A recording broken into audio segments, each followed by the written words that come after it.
All right, everybody. Welcome to Trauma Informed Practice During These Effin' Times. My name is Erica Peskin, and I use she, her pronouns. And I am so excited for this workshop and to be here with you. So, before I really dive into it, I want to pause and acknowledge the Native nations and Indigenous people whose land we're learning and gathering on, even though we're virtual. I am currently in Boise, Idaho, which is on the unceded and stolen lands of the Shoshone-Bannock nations. And if you will allow yourself to be encouraged, please take this moment to pause and connect with where you're joining from. Please feel free to share where you are in the chat. If you're in North America or Australia and you don't actually know what native lands you're on, here is a handy resource to figure it out.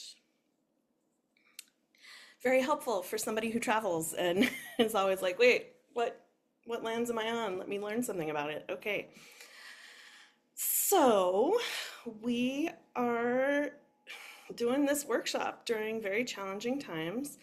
And as we move forward, I want you to know that you have complete choice in how you show up.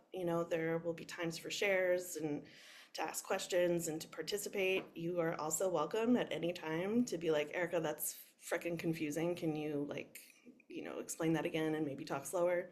I'm from New York originally, so, we're fast talkers, and I basically try to live my life like I am a West Wing character. So, you can decide how or if you would like to have your camera on or off. You can decide if you want to ask questions or not. I really want to emphasize that, you have full choice here. It's all about your consent. And if you need to take care of yourself, like eat, drink, go to the bathroom, whatever, please take care of yourself. As you can tell, this is being recorded, so if you have any questions or comments that you'd prefer not be on the recording, you're welcome to email me or wait until the end and ask after I turn off the recording.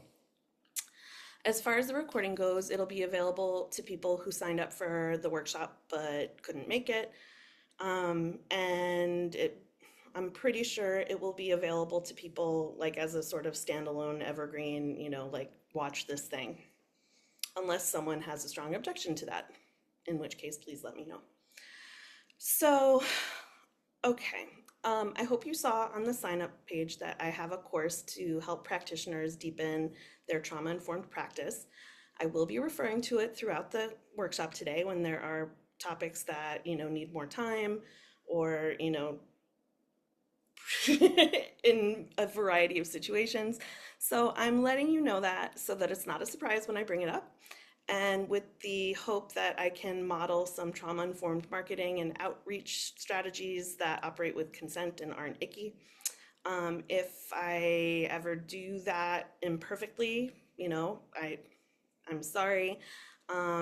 If you have the spoons or the desire, please let me know so that I can take action to repair. If you don't want to do that in the moment, totally cool. You're welcome to email me or message me privately through the chat function.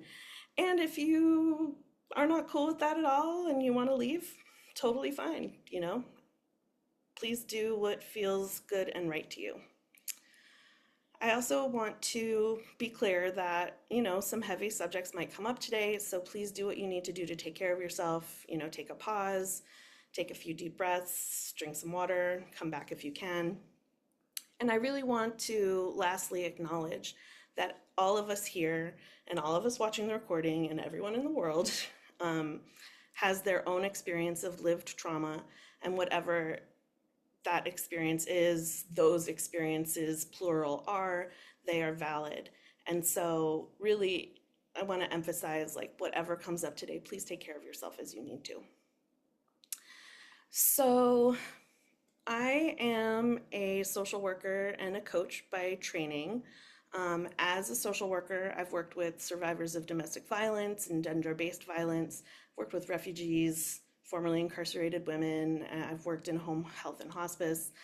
I founded a nonprofit women's center in New York City. And I'm not saying that to be like, oh, look how awesome I am, just to sort of show like the breadth of trauma that I've come into contact with in my professional world.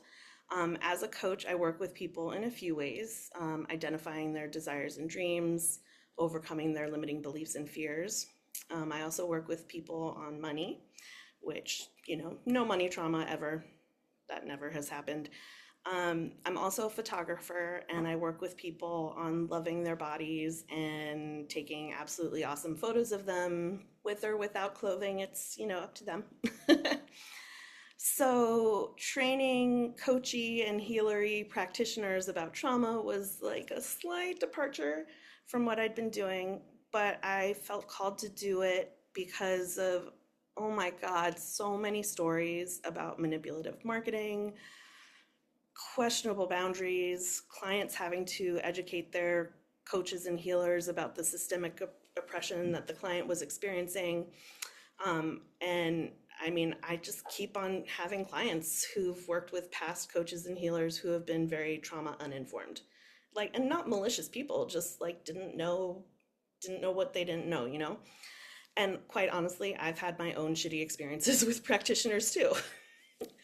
And the thing is that there's so much potential for good in the personal development, transformational industries. Like we help change people's lives. That is not a small thing. And yet, something that's not really talked about enough, I don't think, is the responsibility that we have as people who work with people. Like, we literally, some of us have our hands on people's bodies. We have our hands in their brains, in their relationships, in their money, in their energy, in their creativity.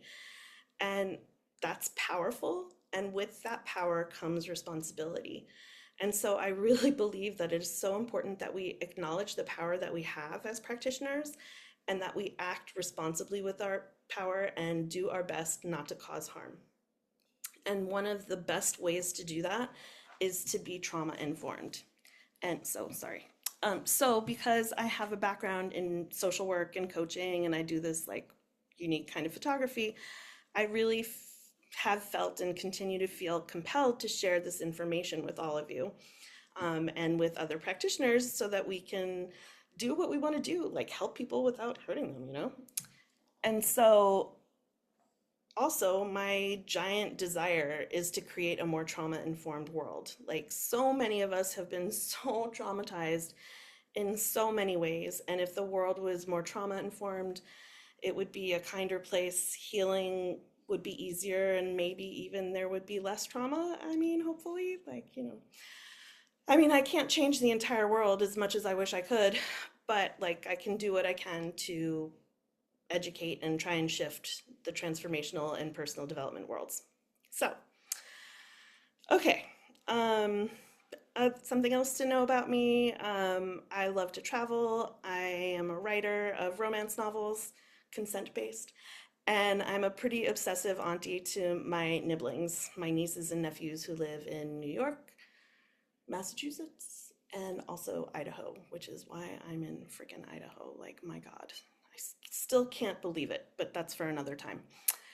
So, since this is a workshop about these effing times, I would like to start off with a quick body scan so that we can get some baseline info about how we're feeling and what we're carrying.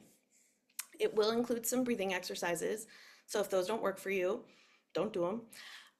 And if doing a body scan at all doesn't work for you, use the next few minutes to just do what you do to check in with yourself, or, consider what brought you here today and what you're hoping to get.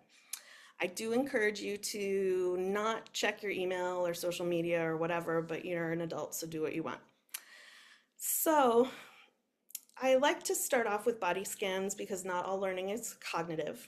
And, quite a few of us have complicated feelings about our bodies. Hello. There's a lot of wisdom and power in our bodies too. Our bodies can let us know when we're being upset or activated way before our frontal lobe gets the message, and our bodies can also help us regulate and calm down. And I do want to say, in the spirit of full disclosure, I never do these when I'm on someone else's call. I only do these when I'm on my own call because I guess I have to set an example. But well, it's not that I never do it. I'm always resistant to it. And then when I finally like succumb, I'm like really glad that I did. So, I tend to be very much in my head and disconnected from my body. So I try not to automatically reject it. But if you do, that's okay too. But I just want to normalize if that's what you do. Um, so you're welcome to turn off your camera if that feels better for you. And to start, find a comfortable position in your chair, in your couch, on the floor, wherever you might be. Notice how you're sitting. Feel the weight of your body on the floor or wherever you are, and just take a few deep breaths. And you can close your eyes if that's comfortable for you. As you breathe, start to notice sensations. You might notice the speed of your heart rate. You might notice some tingling or tension, pain in parts of your body. You might notice that you're kind of sweaty because it might be hot where you are. Simply note and just pay attention to sensations. And if you don't have any strong sensations, that's okay. Just notice. This is all just about noticing, not judging. And if you find your attention wandering, notice that too and just return to your body scan. If it does wander, acknowledge that without judgment and gently bring your attention back to a specific body part. So let's notice our feet on the floor or whatever they're on. Notice the sensations of whatever your feet are touching. Traveling up to your ankles and your shins. Notice how they're feeling. Notice if your foot wants to move. Let it move. Let your feet move if they want to move, Your calves, your shins, up to your knees and the back of your knees. Your thighs. Notice how it feels for them to be pressing against whatever they're pressing on. Notice your butt. Is it tight? Is it loose? Clenched? Mine is often clenched. Bring your attention to your stomach area. If your stomach is tense or tight, let it soften. Continuing to travel up. Take some deep breaths. Notice your chest, traveling to your arms. If I feel like I skipped the belly, sorry, belly. Apologies to the belly. Maybe I didn't, I don't know. And then notice your neck and throat. Let them be soft. Soften your jaw. Move your tongue around. Let your face and facial muscles be soft. Maybe stretch out your arms all the way down to your fingers. See how that's feeling.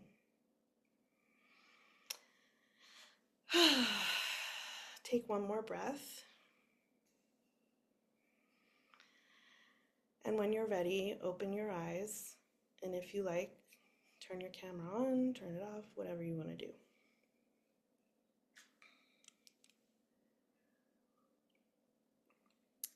And take a moment to notice where you felt tightness or looseness, where you felt sensations, where you might have felt pain. And if you have awareness of what those sensations are about, like, oh, yeah, my knee hurts as usual, or, oh, interesting, my shoulder feels different. Note that too. And you're welcome to share your experience with that in the chat if you like. Oh, thank you everybody for sharing the native lands that you're on. Beautiful. Okay. Yeah, so we did that to get a baseline of how you're doing so that, if/when things get a little bit activated during the workshop, we can know and we can do things to take care of ourselves, which you will learn in just a little bit. So now I want to define my terms so we have a shared language. So, practitioner is pretty much anyone who works with people in a healery, coachy type way who's not a trauma therapist or a formally trained medical provider. They have their own trainings. We don't have that many of them. You know, this is our space. And if you like, please feel free to share in the chat what your practice is. Like, are you a coach, healer, consultant, doula, massage therapist? What what's your jam? What's your gig? And as with everything, you don't have to share a damn thing if you don't want to. So, what is a trauma?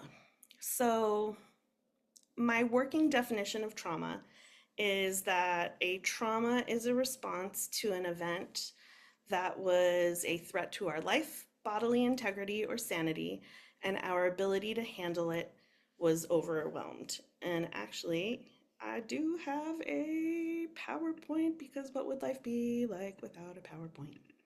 Okay, can you guys see it? Okay, awesome, thank you.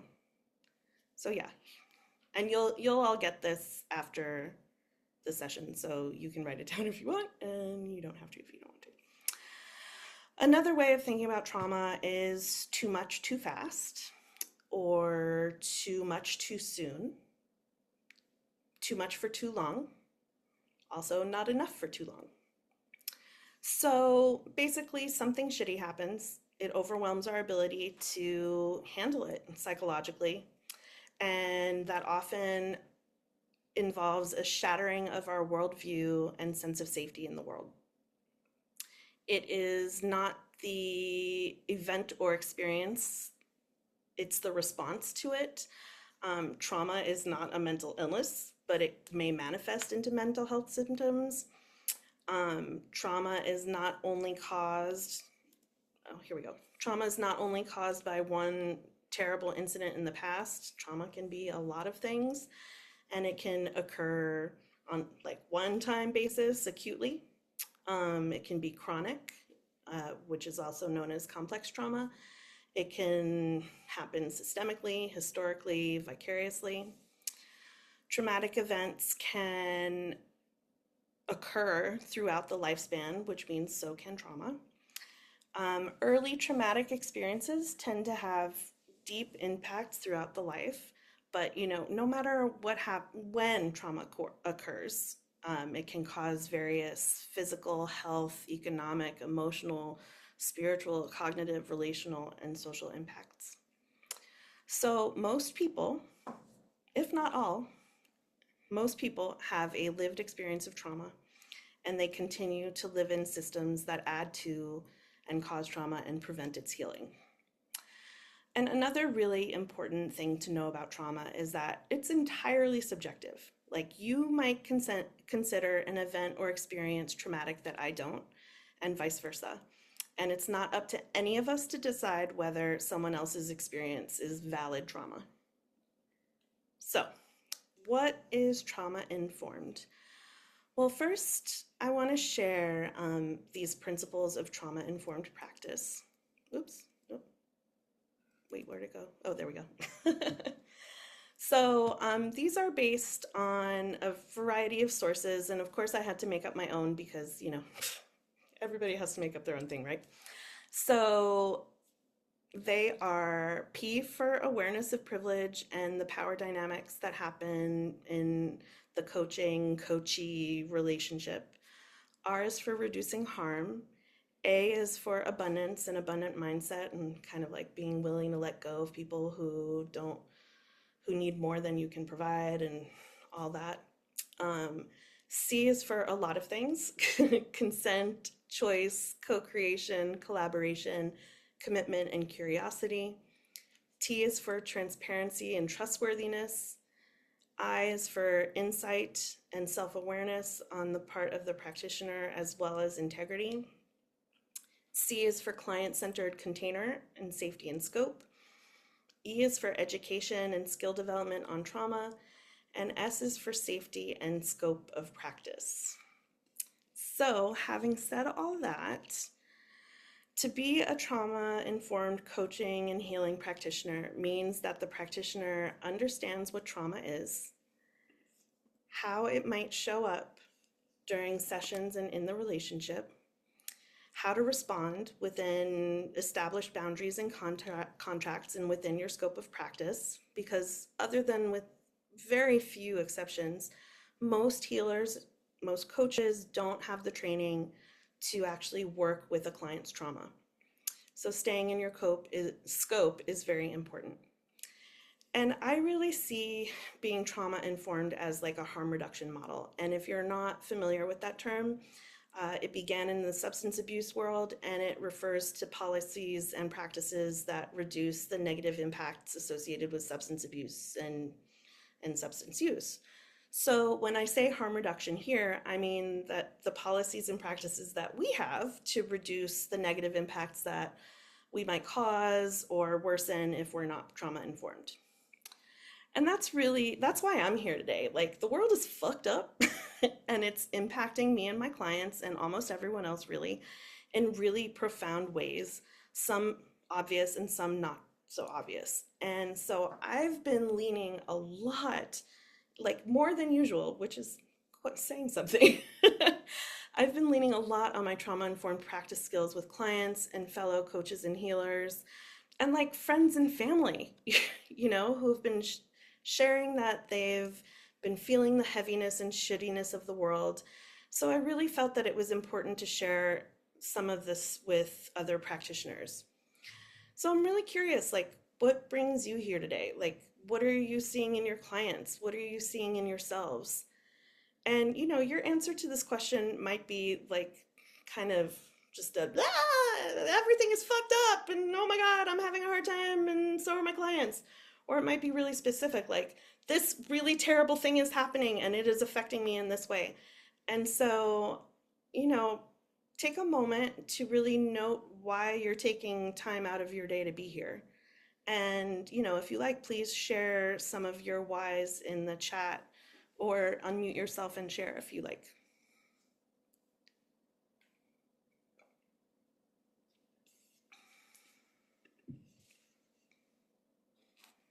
Ooh, energetic body worker, very cool. Mediator and communication coach, massage therapist, herbalist, and coach. Thank you for sharing.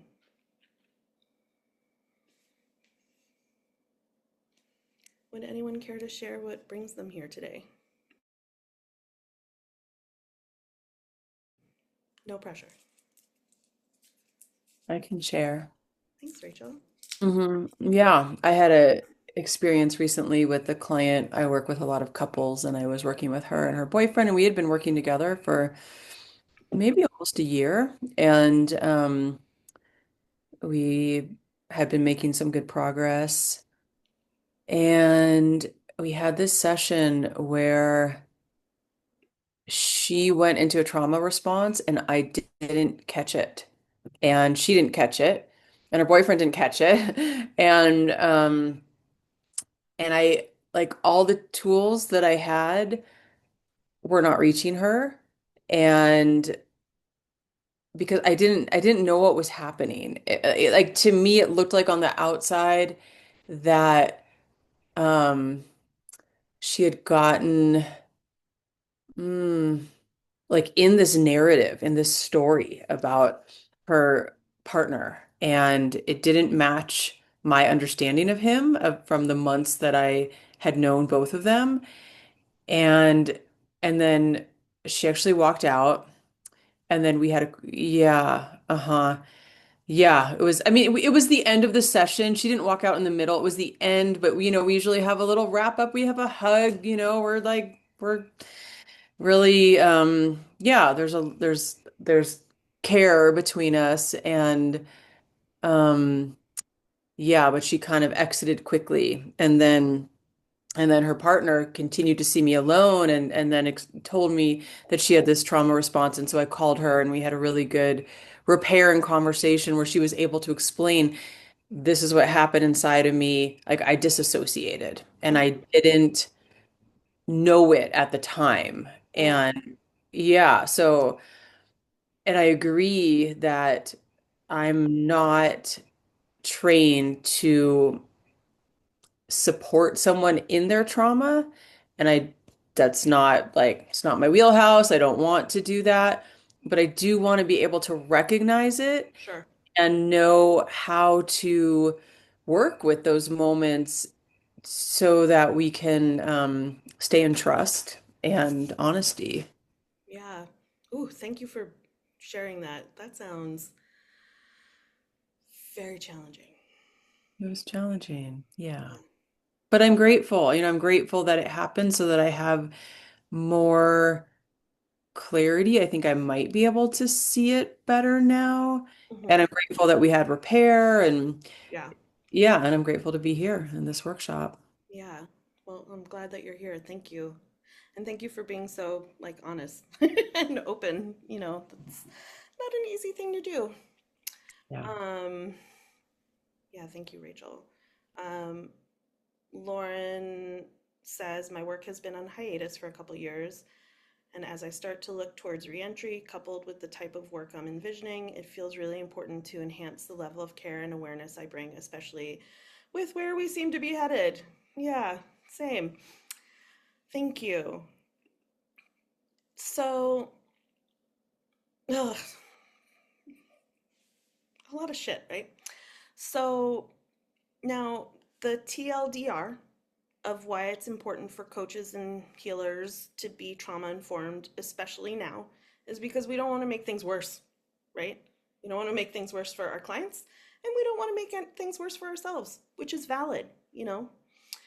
And not to be a bummer or anything, but it is definitely possible to make things worse. Okay. So when people are activated, the coachy trauma ish way of saying triggered, stressed out, whatever, they are way more sensitive and much more prone to going outside of their window of tolerance.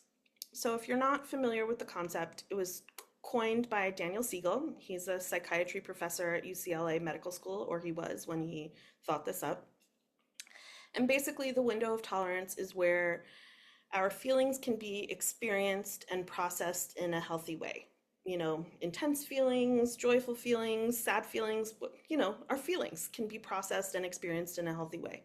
When you're in your window of tolerance, you can healthily respond to the demands and stress of everyday life. But sometimes, because of trauma or stress, we end up leaving our window of tolerance, so we dysregulate, we shift into stress response, and that's where fight, flight, freeze, or fawn start to take over. So it sounds like from what Rachel was sharing, her client went into freeze and total dissociation. So each of us has a window of tolerance where we use the information from our thoughts, our body sensations, and our feelings to regulate our emotions and problem solve. So let me share this with y'all.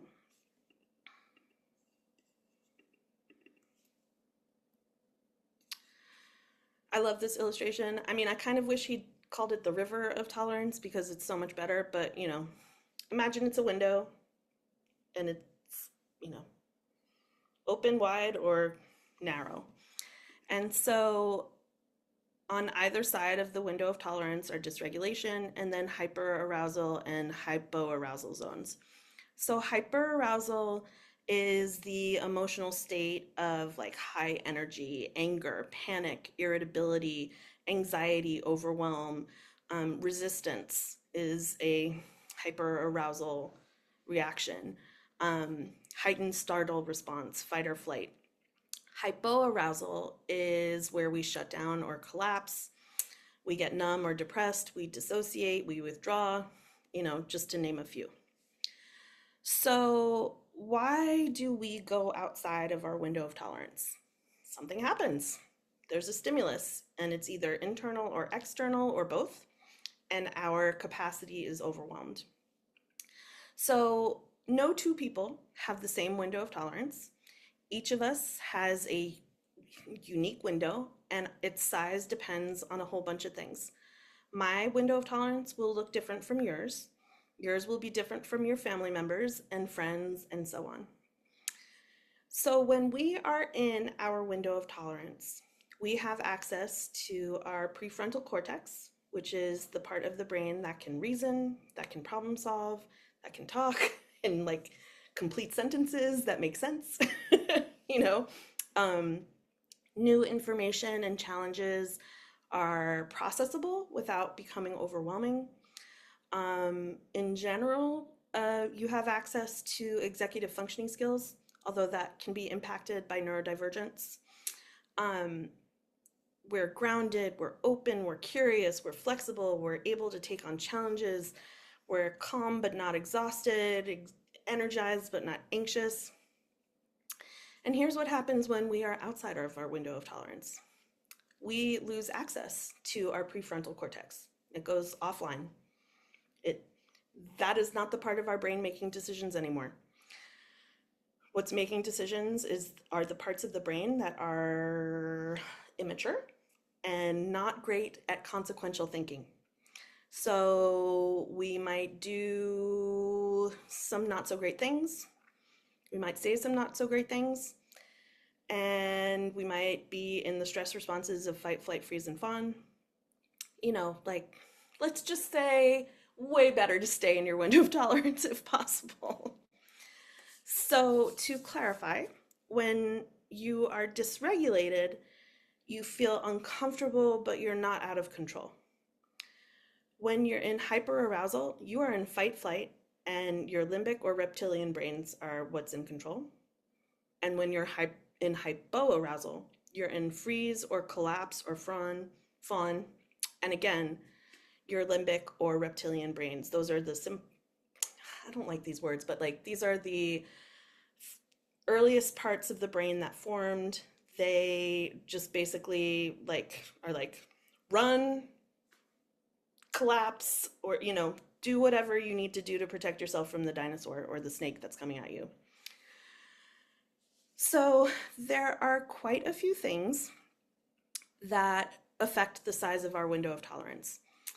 And some things that can make it smaller are things like past trauma, physical needs, like being hangry or thirsty or tired. I mean, have you ever noticed that, like, when you're hungry, you may have less tolerance for certain things and certain people?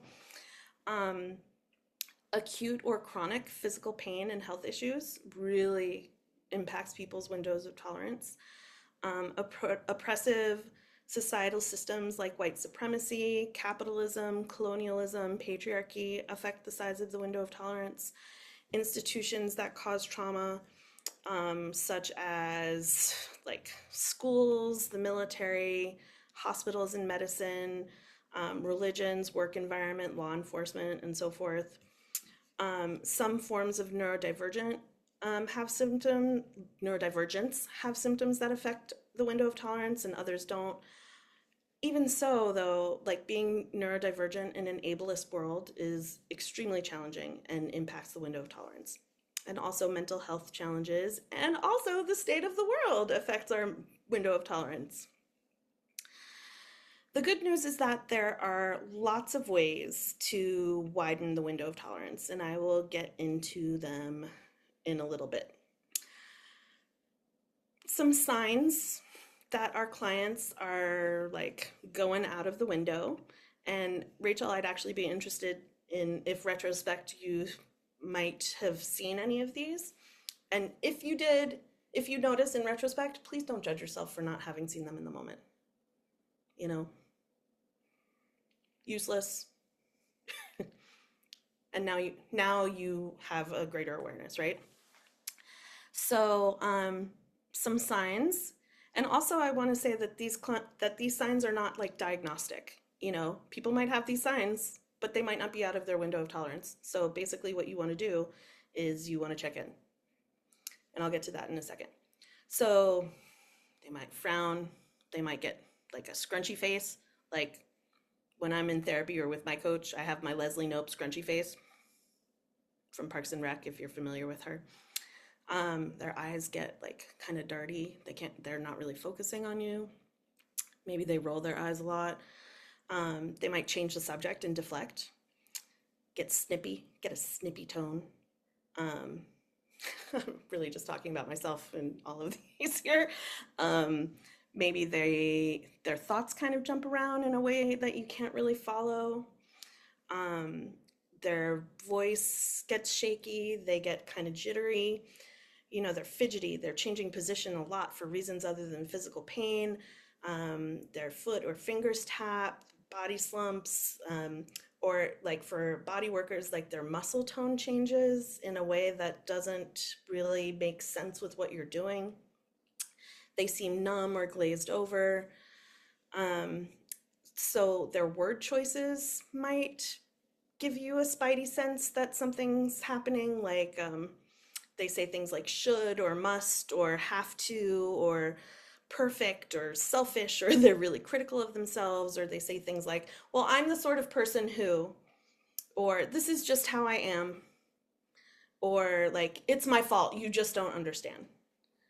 So, have you all ever seen any signs of those with your clients, or any other ones that you're like, oh, yeah, this one too, I want to add to the list, you know? Okay, Rachel's nodding. Okay.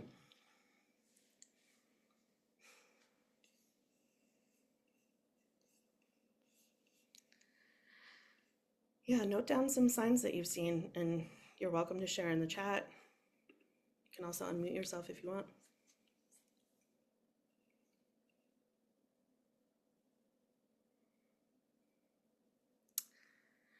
So, question. I mean, do you feel like people are in their window of tolerance these days? Thumbs up for yes, thumbs down for no. I don't know about you, but I am regulated all the time. Can you So, hear me well? hi, Turtle. I'm sorry, what? I'm sorry, I have had trouble this with tech in the past in the format that I'm using it, so I just wanted to ask if you could hear me. I can hear you. It's a little bit like muffly, but like, yeah, I can hear you. Okay. Um, then I will put something in the chat, which is not my best place to communicate, so that I don't have anything elaborate to say right now. Okay. All right. Thank you. I'm glad you're here. So, what do we do when we see that our clients are becoming dysregulated and maybe heading into fight, flight, freeze, or fawn territory? So, fortunately, there are things that we can do to support them in the session. And there are also things that our clients can do outside of their work with us to widen their window. So, first of all, you want to slow down, like so much, like almost to an uncomfortable, like it might feel uncomfortable for you, you know?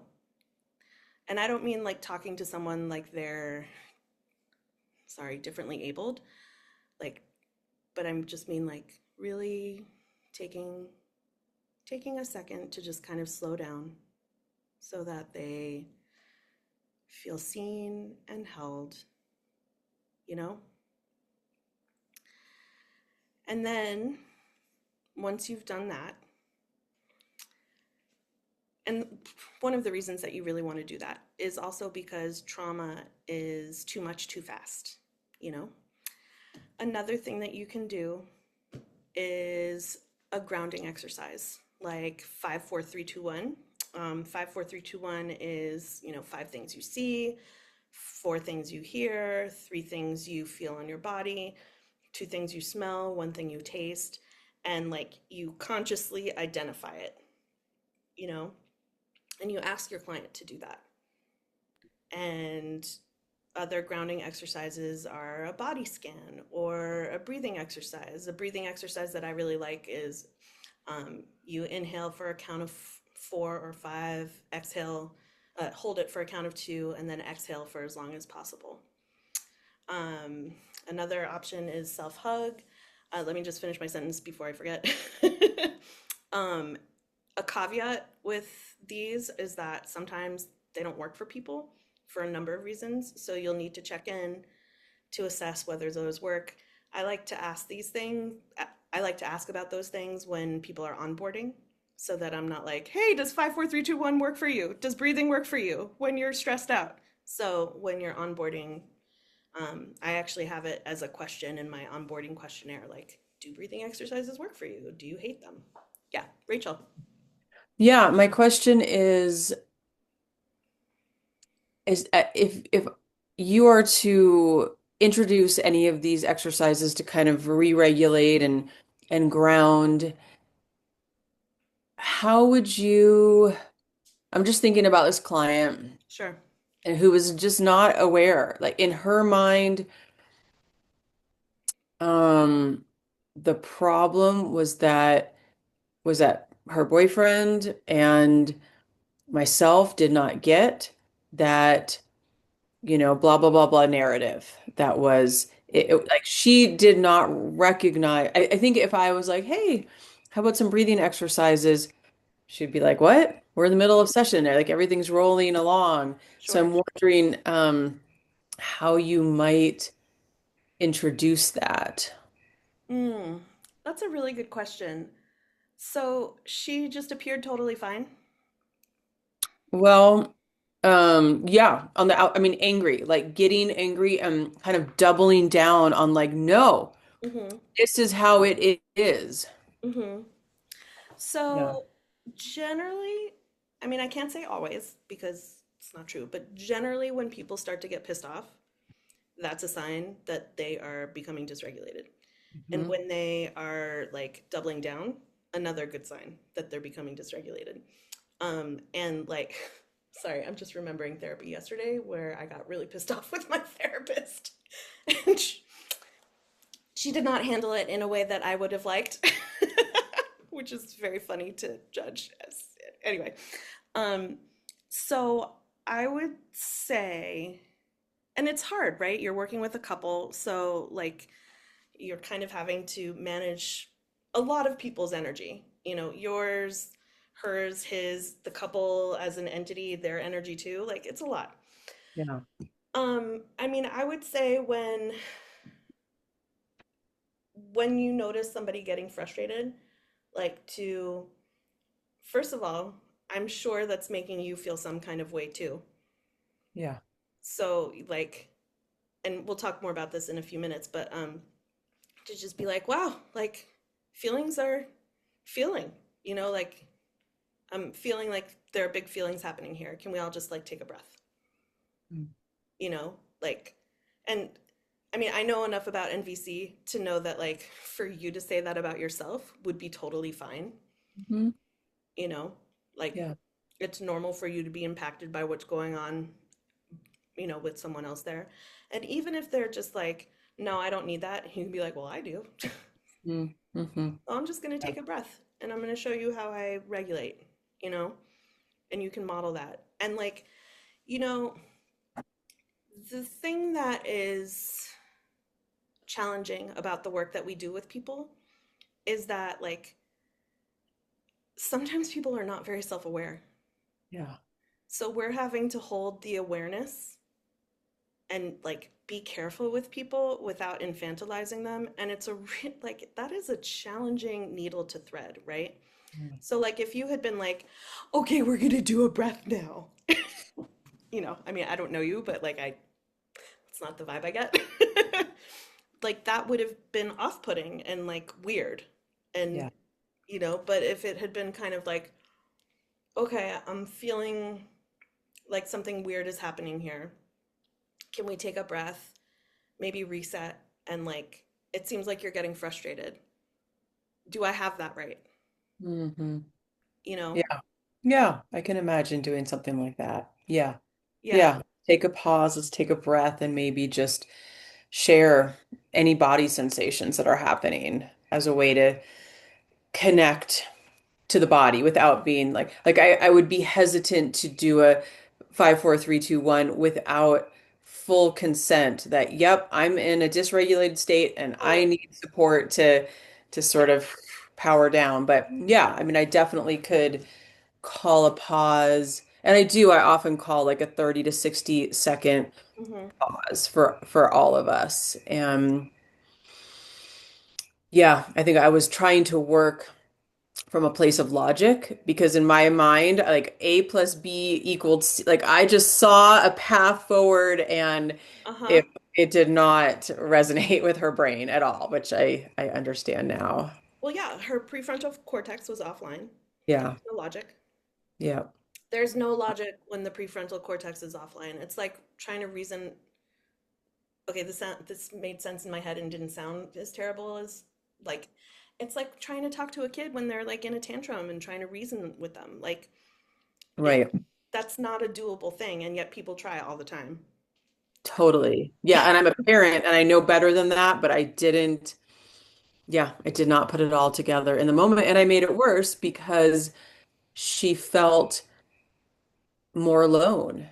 Like she was in this story that was so true to her, that was being manufactured by her fight, flight, freeze system. I mean, she was in fight, Sure. and her story was so true. And I was trying to use like very gentle, caring logic, but she was like, "Pff, Rachel doesn't get me. She's here to support me, but she doesn't get me. And now I'm even less safe." And now she's on his side. Rachel's on his side. Yeah. Yeah. Yeah. Yeah. Yeah. So I would say like and this is we're getting a little bit ahead of ourselves because this is going to come into play when it comes to like noticing what's going on for us. But like whenever you're getting any kind of sense that something is some kind of way, just like slow down. And that is really hard to do. Yeah. Yeah.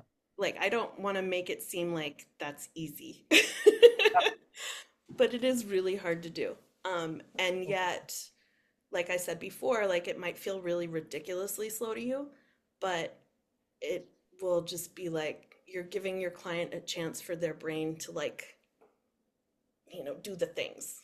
And my brain too. Yeah, exactly. Yeah. Yeah. Great. Thank you. Sure.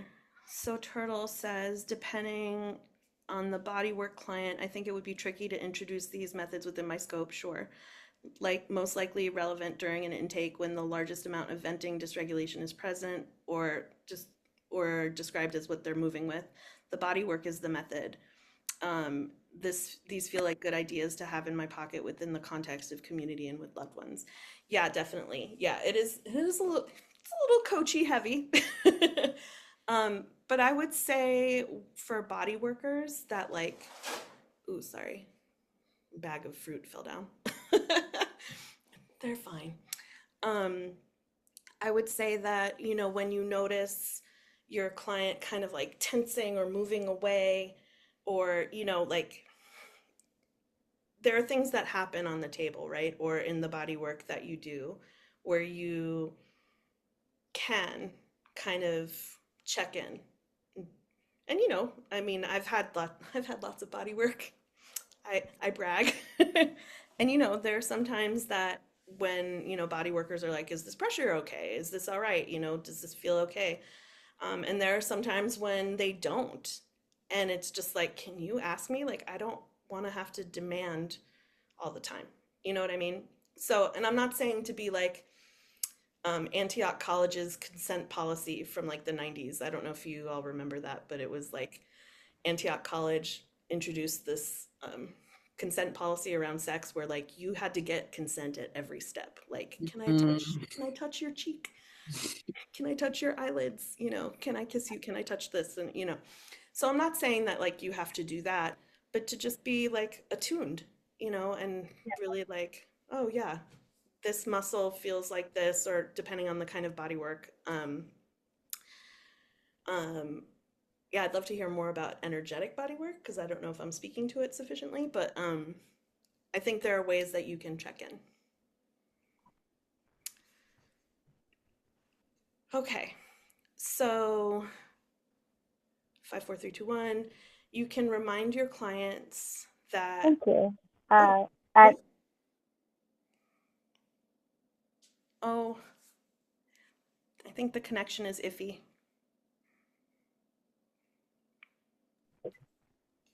Yeah, you frozen turtle. Sorry. I want to hear. If you feel like you can put it in the chat, that would be great. Thank you. So you can remind your clients that they're loved and supported and they have consent in that moment and that they're safe in that moment. If they're showing signs of dysregulation, um, you can ask what they need. I mean, if they're too like, that might not be a good thing to ask, but like, if someone's like crying or if they're like able to articulate, you can just be like, what would be best for you right now? Like, how can I best support you in this moment? They might not have a clue, but even just asking them is a really beautiful thing. Um, so, some other things that you can say or do is like, I'm noticing or feeling like it might be hard for you to talk about this. Do you want to continue to explore that or shift to something else? If they're willing to explore, make sure that you're staying in your scope. Stay slow after after someone has like gone to the outer edges of their window of tolerance or they've gotten dysregulated. Like you want to stay slow for the rest of your session with them. Um, and for a body worker or an energy worker, like, oh, I noticed that you got really tense with it when I worked with you, like on your left shoulder. Like, is that an area? Is there something I should know about that area? Like, is would you like me to continue to work on that area or would you like me to move on to something else? So the goal is to bring your client back to their window of tolerance as much as possible and to chill out their nervous system so that they can leave the container, the session with you without being completely like, ah! Because leaving the session totally unsupported and like that, it is where damage can happen. Some other options to take care of the nervous system are things like dance breaks, if they're like needing to either, express some energy, get some of it out, or even if they're feeling really like dissociated or numb, having them dance or move their bodies, like flap their hands or whatever can like wake them up. Um, Stretch breaks, loud exhales, like, yeah, those are things that you can do as well. And if you feel like it's appropriate to suggest, I mean, you know your clients and you know your like the relationship that you have with them.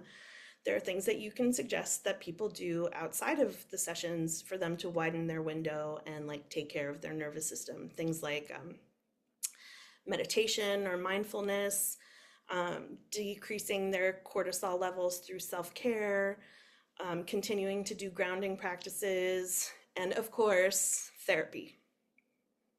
And one of my favorite things is to suggest to my clients that they get therapy. So anyway, any questions about anything that we've done so far?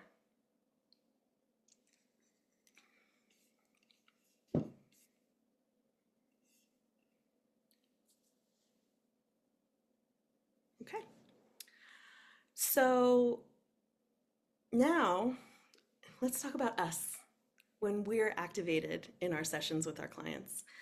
Because maybe our clients being outside of their window of tolerance activated us. Or maybe our kid or our partner was annoying, or because the world is on fire, or because someone cut us off on the drive, whatever. Like, we're human too. We get activated, we get outside of our window of tolerance. So sometimes, okay, let me be honest, often it's easier to recognize when someone else is activated than recognizing when we are. So it takes practice and commitment and conscientiousness to cultivate this kind of self-awareness. It's not always fun, I'll be honest.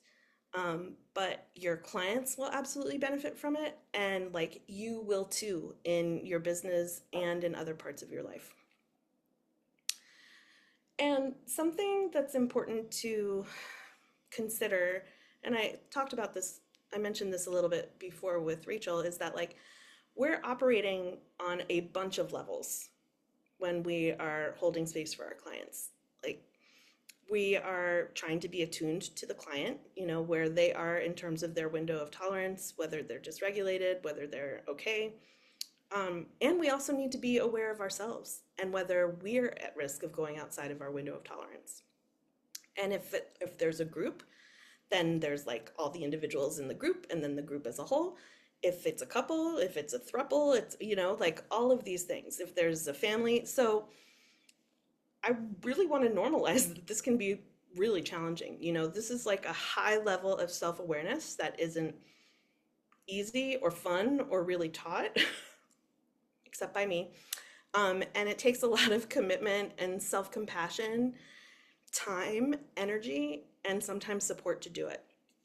And like we do spend a ton of time on this during Do No Harm because it is so important to cultivate this kind of self-awareness so we don't like spew our crap all over our clients, causing them pain and us too. I mean, I don't want to be like alarming and be like, oh my God, it's like the hardest thing ever, because it's not the hardest thing ever. There are way harder things. It's also not the easiest thing ever. I just want to be honest. So, okay, something happens in the session or in the world or whatever, and we are shoved to the outer edges of our window of tolerance. We become dysregulated. Maybe we even go into fight, flight, freeze, or fawn in the session. No bueno, right? So here are some things that can signal that we are not in our like happy window. So like I feel our heart racing, right? You can hear it, you can feel it. You can feel it in your throat, right? Your face might heat up, your eyes might narrow, your mouth might scrunch up. Again, that's my Leslie Knope face. You might notice like having to force your eyes not to roll. Sometimes people get super jokey, and very deflecty. Your voice can get hoarse. You might get vocal fry. Tightness in your chest or your belly or your throat or wherever. You feel panicky or nervous. Your jaw is clenching. Your butt is clenching. Your fists are clenching. Your toes.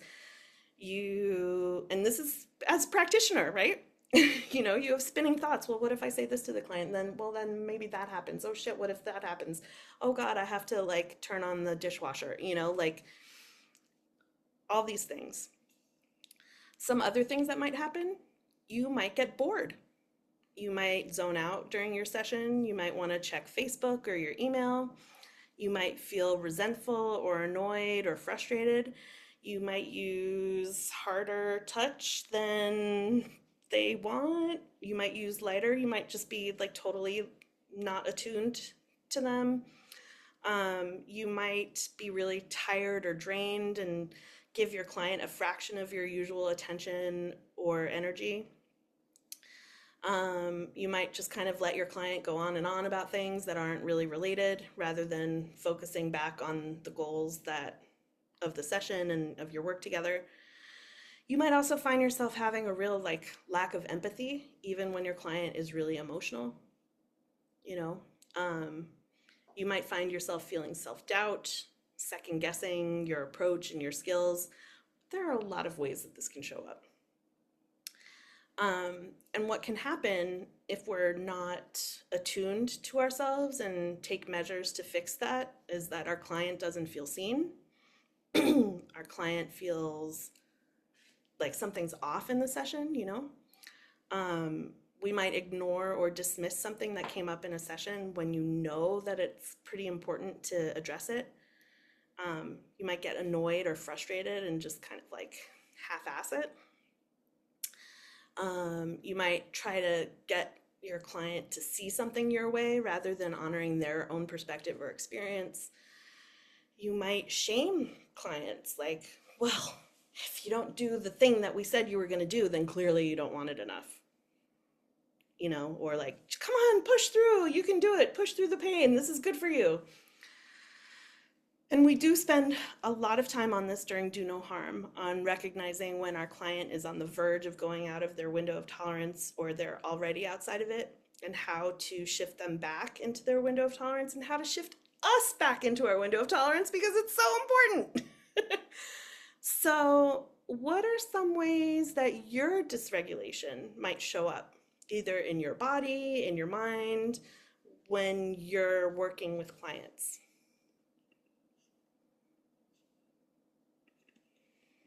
And you can just note this down for yourself. You can pop it in the chat. It's up to you.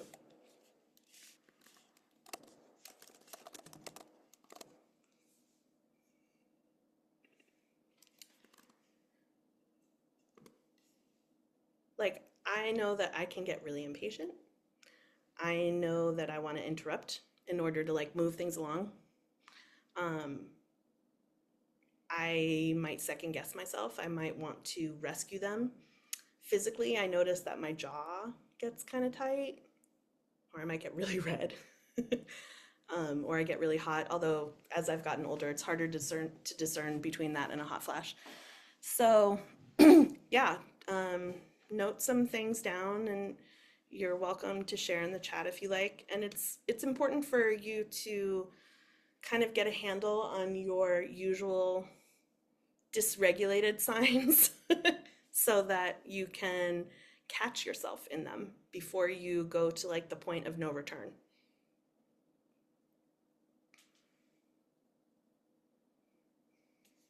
I'll give you a little more time.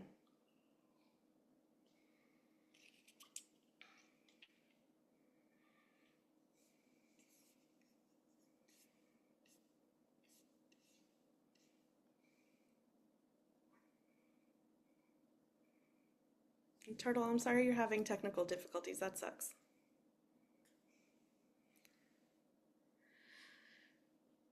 So,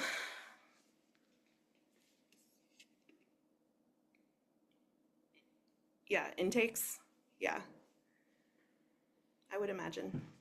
Turtle said a lot of the examples that I gave ring true for intakes.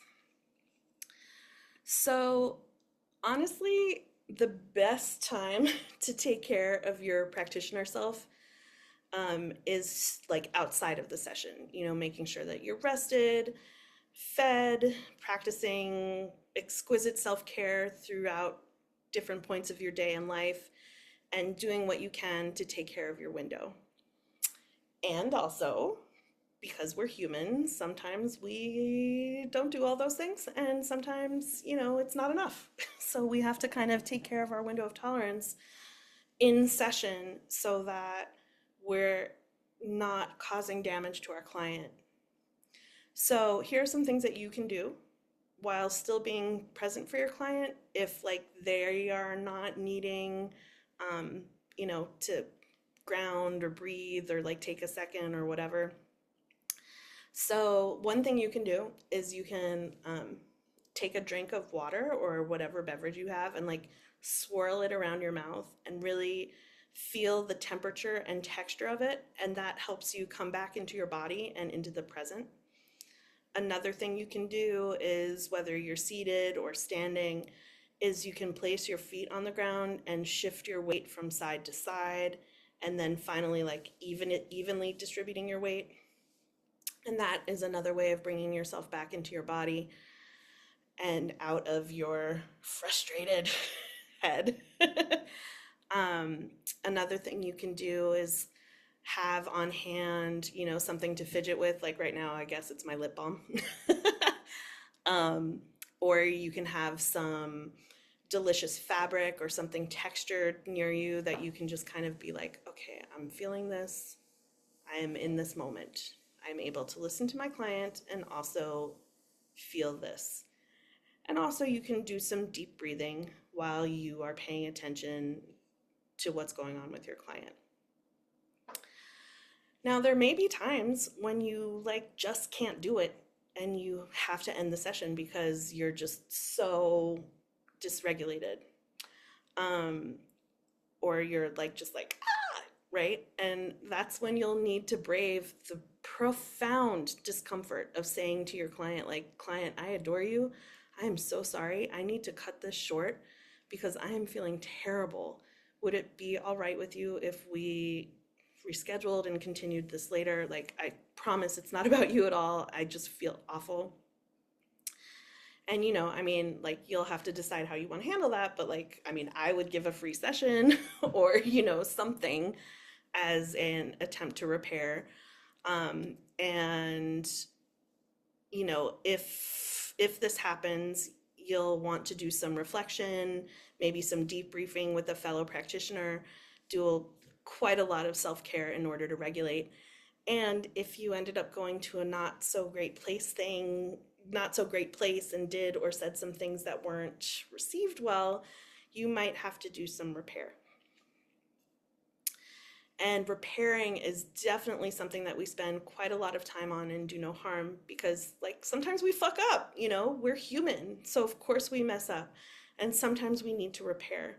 And during the course, we explore ways to do that in ways where each party has choice. And then we also explore and practice strategies for how to repair in cases of rupture. Okay. Turtle says, another signal is when I catch myself in my thoughts, letting my hands and body have a conversation with the client's body, noticing that I'm on autopilot. Yeah, thank you. Yeah, so thank you for sharing that. Having said all that, well, first of all, let me check in. Any questions about anything so far?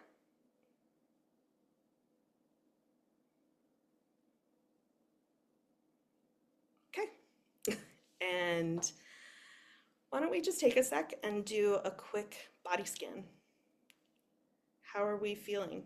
Are we noticing any different sensations, any different tightness or looseness in our bodies that have anything that's shifted since we started? Just take stock.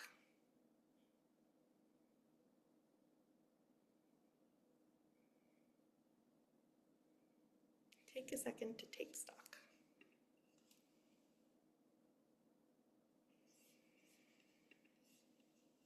Okay.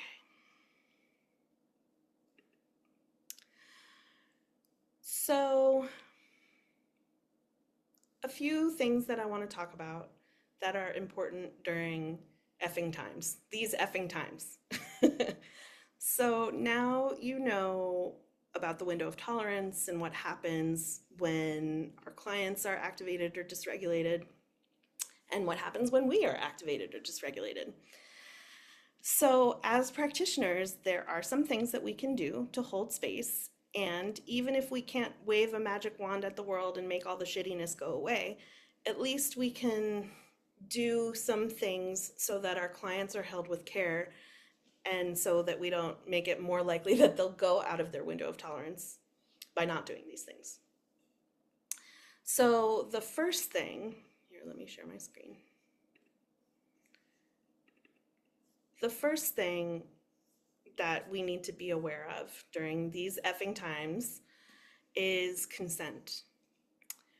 We really want to / need to make our spaces as consent driven as possible because so much of what's going on in the world is without our consent as individuals, as a collective. So putting consent wherever we can and prioritizing it is a beautiful and empowering thing for our clients and also ourselves. Like, that way we know we're not feeling squicky, because we don't know if we have our clients' consent, right? So to do that, it's up to us to be very explicit about consent in all parts of our work with our clients, from onboarding to offboarding. Can I touch you here? Do you want to talk about this? I have a tool or topic that I'd like to introduce. Is that cool? And to remind our clients that consent can be withdrawn at any time. No longer want to talk about that thing or have that area touched? Totally cool. All good. It's up to you. And it might feel kind of like awkward or clunky, maybe even annoying. I mean, my friends and I have joked around about, like, when we excessively ask for consent, like, oh, would you like my thoughts on this topic? We're just like, oh God, being trauma informed is so annoying, but it's also so great. I mean, you're consent is a beautiful thing, and your clients will appreciate having it reaffirmed because it might be hard for them to trust at first. And this is so important because so much is happening without our consent right now. So anything that we do to counter that is so beautiful. And I want to be very clear here, like, I'm not talking about implied consent or passive consent or informed consent, and I go more into them during Do No Harm. What I'm talking about is active and explicit consent, where your client actively gives consent. You don't assume that your client goes on your mailing list just because they're working with you. You ask them and they say yes or no. Like, I wouldn't just stick you on my mailing list without telling you that, like on the sign up page, like, you're going to be on my mailing list and you can leave it at any time. So, consent. The second thing is creating and maintaining a strong container. So, the container is such like a coachy word, coachy healery word, right? And what I'm talking about when I say container is the physical and emotional, relational, and energetic space that you hold for your client or your group or the couple or whoever you're working with, right? In whatever way you're working with them. It's the boundaries, the agreements, the intentions, the rituals, everything that creates safety and possibility in your work together. A strong container is absolutely crucial. And like, this is a massive topic that we spend a lot of time on during Do No Harm. And I also want you to know that I have a free workshop coming up on this in the first weekend of October, and I'll send info about that to you shortly. What I will share right now are some of the elements of a strong container, because having a strong container helps the client feel safe and held to do the work. And feeling unsafe and not held are great ways for your clients to head outside of their window of tolerance. So, some really crucial elements of a strong container are clear boundaries and expectations of both the coach and, the practitioner and the client. Also, being really clear about the scope of practice, session times, and like holding to those session times, session structure and goals, any kind of cancellation or refund or communication or billing policies, contracts and onboarding materials. And then also, it's not just that stuff, although that stuff is really important, but it's also like the tone of the container, you know, being non judgmental, being an active listener, being validating without being, what's the word, sycophantish, being reality checky when needed, and more. And this is so important right now because the container that we're in, like as a collective, is fucking terrible. It's unsafe, it's unclear, things are changing all the time. And so the more clarity that we can hold for our clients, the more, or the stronger the container that we can hold for our clients, the better the work that can be done. The third thing is attunement. So being attuned to and present with your clients is so important so that you can assess whether what you're doing for them is working or whether it's like transgressing a boundary or on the verge of sending them out of their window of tolerance or like even just mildly dysregulating, right? And whether you need, and also, sorry, lost my train for a second. Whether you need to check in with them about whether you need to shift course on things because they're too overwhelmed by life in the world, to like have written 1,000 words per day or eating gluten-free or did their stretching exercises or whatever they were supposed to do, right? Like, you need to check in with them to see whether you need to shift course, and you only know if you need to do that if you're attuned. So you gotta be attuned because, like I said, you're operating on at least 2 levels with one-on-one work, even more with groups, and being attuned is a way to help your client be safe, held, and hold the container. I hope that made sense. The next thing is being aware of transference and countertransference. So, this is the kind of topic that doesn't get a lot of attention in coachy and healery worlds and in trainings, but it should, because these things don't only happen in therapy, they happen all the time, everywhere. And like container, these are pretty big and important topics that need time to fully explore and understand. And ooh, looking at the time, we just don't have the time for that. So I'm sure it'll come as no surprise to hear that we work with this and do no harm. So for now, here are some brief definitions. Transference is where we remind our clients of someone or something in some way. So they project the feelings that they have about that person or entity onto us, like mother, father, teacher, partner, boss, president, and so on. And countertransference is our reaction to our clients' projection. So we can have transference with our clients, right? But countertransference is our reaction to their projection. And so most of these reactions are unconscious. Or our clients are not really aware that this might be happening, but the practitioner can be aware. And why this comes into play is because it affects the relationship, which affects the container, which affects the window of tolerance. And so it's up to us as practitioners to be super mindful of these dynamics so that we can, do what we need to do with them and work with them if necessary in order to protect the relationship. Probably won't come up so much in terms of body work, but like sometimes things are held in the body and like, oh, that my mom hit me there, or something. Sorry. Number 5 is impact over intention. So this is a super important principle that I've learned in anti-racist work. So essentially, it doesn't matter what your intentions are if the outcome or impact is shitty or causes pain. Like, my intention might be to teach you all of this so that you have an amazing practice and you help your clients and but like if the impact is to make you curl up into a little ball and cry, then that's what matters. And if that happens, please tell me so I can repair.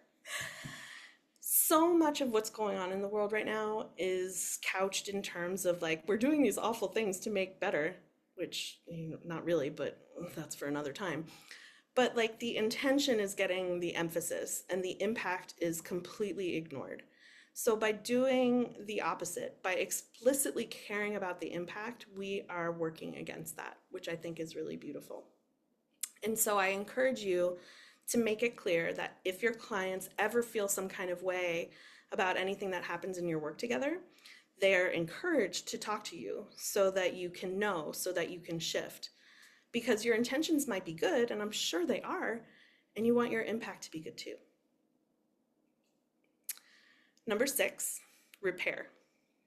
So sometimes we have not great impact and we have to attempt to repair. So much of what's going on right now is like having a bull in the china shop, and the powers that be could not care less about the damage that they're causing, and they are making no effort to repair. Or really, they're really stoked about the damage they're causing, so why would they even bother to repair? So repair is something that we are not seeing prioritized or even acknowledged as a needed thing.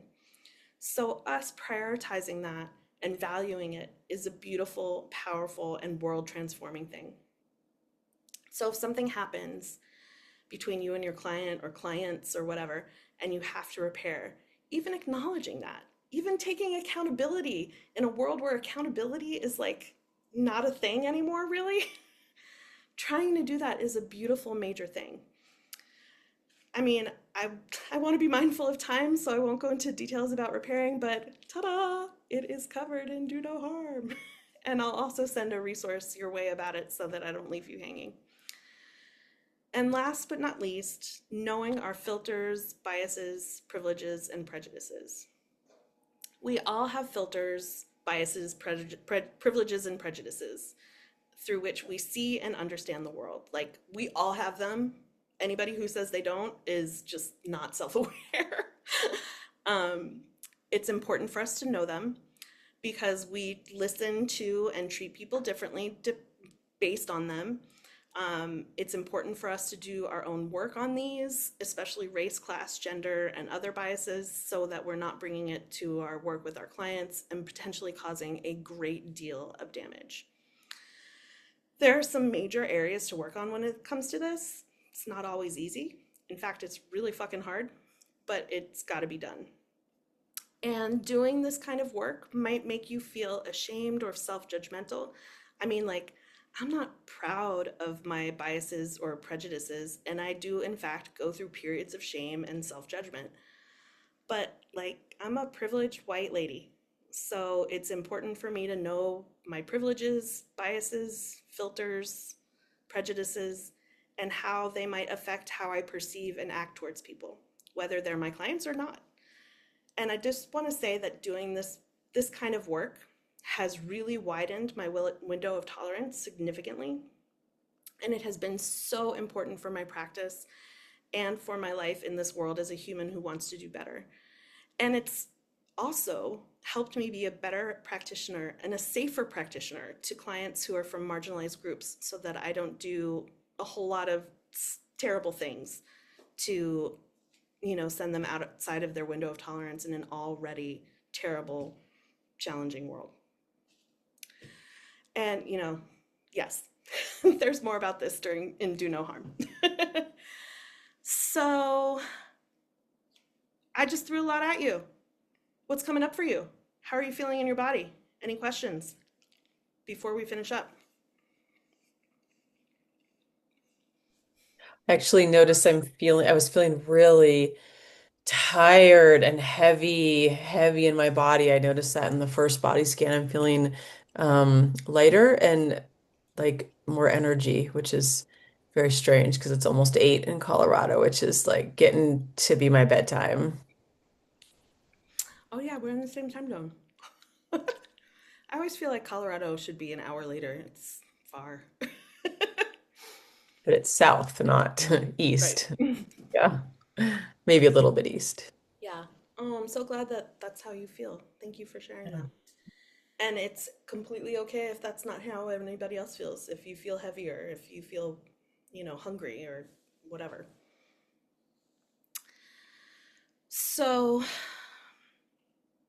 as we finish up the workshop, I want to ask just a couple of questions for you to use for self assessment. Where do you feel like you might need more skill building or growth or accountability or support? And just to kind of do a quick review, we've done the window of tolerance, signs that our clients are outside of their window, signs that we're outside of our window, ways to support them in coming back to their window of tolerance, ways that we can come back to our window of tolerance, the importance of consent, a strong container, attunement, transference and countertransference, impact over intention, repair, filters, biases and privileges and prejudices, and why taking care of those are so important at this time. So, where might you need more, you want to do more exploration? You know, maybe one area, maybe several. And, if feel free to pop it in the chat.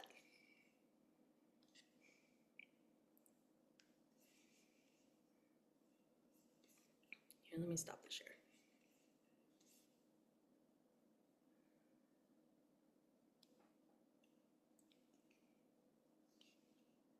Oh, that's fascinating, Turtle. Turtle said, we cover transference and countertransference in massage school. It happens a lot. Oh, gosh, I'm sure. I mean, touch is so powerful.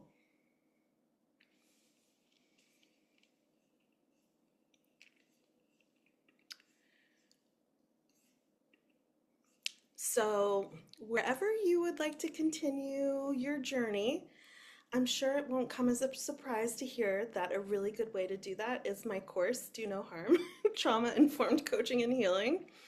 So, I mean, I had a whole spiel that I'm supposed to share, but like all the things that I said we talk about, we definitely do talk about. And in addition to everything that I shared here, we go into a really powerful model to understand trauma and how it impacts the psyche, and how to work with it, how that works with the window of tolerance, and how to basically be a really beautifully trauma informed practitioner. The course consists of recorded videos where I spew a lot of info at you. And then there are gatherings for Q&A and discussion every couple of weeks, as well as practica, where we actually practice and use the tools in action so that you are confident using them and you don't use your clients as guinea pigs. So some of the things that we do in the practica are like practice referring out, if you're just like, you're really fucked up, you need a therapist, how to say that without actually saying that, how to repair, how to, bring someone back into their window of tolerance, because I'm very good at playing someone who is dysregulated. You practice and you get good at a lot of things. You also receive languaging and templates for onboarding your clients, suggestions for what to include in your documents, and best practices for how to be trauma informed, whether it's one-on-one or in groups, holding space in person as well as virtually. We have like guest speakers to come and talk to us about diversity and systemic trauma, internal family systems and polyvagal theory and body work and all sorts of good shit. So, in the spirit of transparency and integrity, I just want to share a couple of things. So, this is the third time that I'm offering the course. So, for this cohort, it's $2,000. It'll be more when I offer it again in 2026 and beyond. I'm very committed to accessibility, so there are options for payment plans as well as scholarships, partial and complete. If you're interested in learning about scholarships, please email me so I can get that info to you. I do not think it's trauma informed or pleasurable for me to deluge people with email reminders, so I will send a few your way and trust that you'll join us if you feel called to and won't if you don't. It starts on November 3rd and it goes till April of 2026, every 2 weeks. April 3rd, no, wait, November 3rd or 4th, whichever is election day. If you do have questions about the course and whether it's right for you and your modality, please feel free to reach out, so we can chat. And I do want to share a bonus that I won't be sharing on the main sign up page. So if you enroll within the next couple of weeks, you'll get lifetime access to the course, which means lifetime access to each cohort moving forward. And like however I change it up, whether I do recordings or live teaching or whatever, you get free access to that. Um, and, so you don't have to pay any more for future future iterations unless you want to, which I assume you wouldn't. I will send out the recording and information about the course shortly. And having said all that, thank you so much for your time and energy and your presence today. I would love to hear what you're taking with you. And yeah, thank you. No pressure though. Yeah, I think for me, I really liked that last piece about consent, about, yeah, just all the different ways that as practitioners we can check in and ask, do you want this? Do you want this now? Do you like this? Would you be interested in this? Yeah, I like that a lot. Oh, good. I'm so glad. Thank you for being here and for sharing.